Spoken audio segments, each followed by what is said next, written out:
Hello friends, I'm Mark Holmes with my buddy Cowboy Joe Boo, and I want to show you our new Dallas Cowboy replica locker that I built. You know, they always tell me don't quit your day job. Well, my day job, I'm a cabinet maker and a general contractor, so I've got a few skills. Now, you'll notice that this looks kind of like a Dallas Cowboy locker up here. Joe Boo's got all of his replica jerseys up here that have been signed from Sean Lee to Tony Romo and so on hanging up there, and of course Joe Boo with his microphone. But something that I guarantee the Dallas Cowboy lockers don't have is behind their lock. When Joe Boo needs a refill, his rum is under lock and key. And I think Joe Boo and I both need a refill right about now.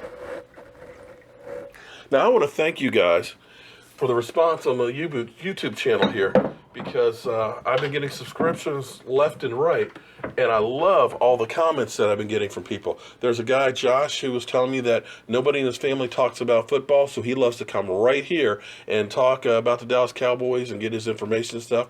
You got a guy from Portugal who said that, you know, he loves to keep up with football and he subscribed to the channel, as well as thousands of other people. So I appreciate all of those, and keep those comments coming.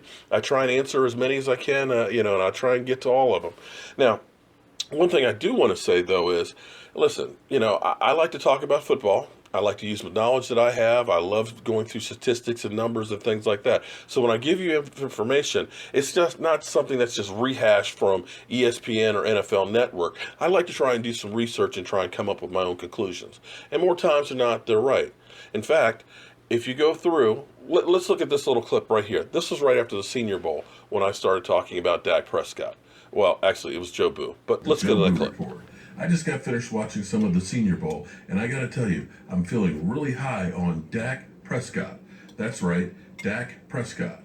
In the way of Cam Newton, he's pretty good size, 6'2", 230 pounds, although he needs some time to sit on the bench, and it might be a good place to put him with the Dallas Cowboys. He's responsible for over 110 touchdowns in his college career. Now let's go look at some of the highlights and see what NFL Network has to say about him. Okay, so it seems like Joe Boo was kind of spot on, or me and Joe Boo were kind of spot on about Dak Prescott. Well, let's go to another clip here. I'm also on the Benet Emery Show on Monday nights. We're actually moving to a CBS studio, so we're actually going to be in a brand new studio starting Monday night, where we'll be spreading the Dallas Cowboy mojo, and I share those clips on YouTube as well. But let's go to a clip about what I said about the Dallas Cowboys going into training camp. Prescott is going to move up to second string. And I dare say he's going to end up playing and winning a game for the Cowboys, because what they'll be able to do that they couldn't last year is they'll be able to run the ball, and using Dak can go ahead and do almost like a read option, which is something that Kellen Moore or Whedon and these other guys could not do, where you're going to have to worry about actually stopping him, which is something he could do really, really well when he played at Mississippi State. He can draw you in like RG3, hit you with that real quick out. I can't believe you referenced RG3. I'm saying, he didn't have all back longer. No, because here's the thing. When he came out his rookie year, it was an offense that nobody had seen before, and he was able to use his feet because you were worried about him running more than anything else. Everybody was crashing in on him, and what would happen is his guys would be wide open, so he didn't have to make a pinpoint accurate pass, like you do in a extended pocket. The guy's wide open, just dunk it right on over there, and you got him. So that's the type of offense they'd be able to do, having him running offense. Been pretty much crazy, right? I have. After the 2013 season, when our defense was like one of the worst ones in history, I told you that they were going to improve a lot, even without DeMarcus Ware and without Hatcher. And you're like, yeah, right. But they did, didn't they? They did. Right? They did. I said at the beginning of last year, I said that DeMarcus Lawrence was going to have a breakout year, and he ended up having more sacks than anybody else on the team. So I'm going to give you my bold predictions for this year. As much maligned as our defense is, statistically, they will be a top 10 defense. Wait a minute. We unproven at safety, though. I know they're moving Jones. I know they're moving. We'll revisit it at the end of the season. I'm telling you, the defense will be statistically at top 10. This is actually breaking news here.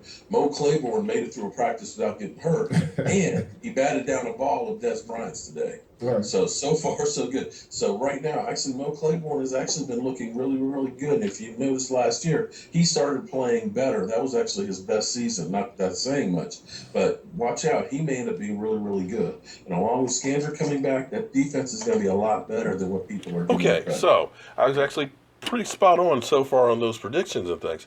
So the one thing that kind of bugged me is I love doing this. I love talking to you guys and everything else.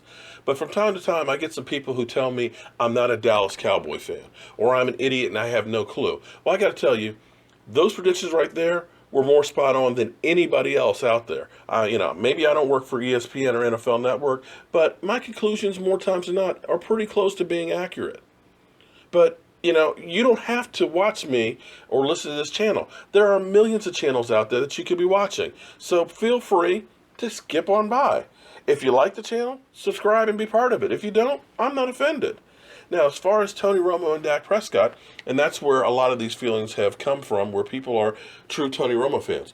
Don't get me wrong. Don't get it twisted. I love Tony Romo. Tony Romo has been a fantastic quarterback for the Dallas Cowboys. Unfortunately, I think 2014 was supposed to be his year to win it all. And for whatever reason, the football gods failed for him. You look at those numbers for 2014, and everybody, as far as the experts out there, keep quoting, in 2014, Tony Romo did blah, blah, blah, blah, blah, blah, blah. He did in 2014. But the question you have to ask is, was that the norm? Or was that just one perfect season? And I look at the numbers, and I got to tell you that season was far and above everything else he ever did as far as football goes.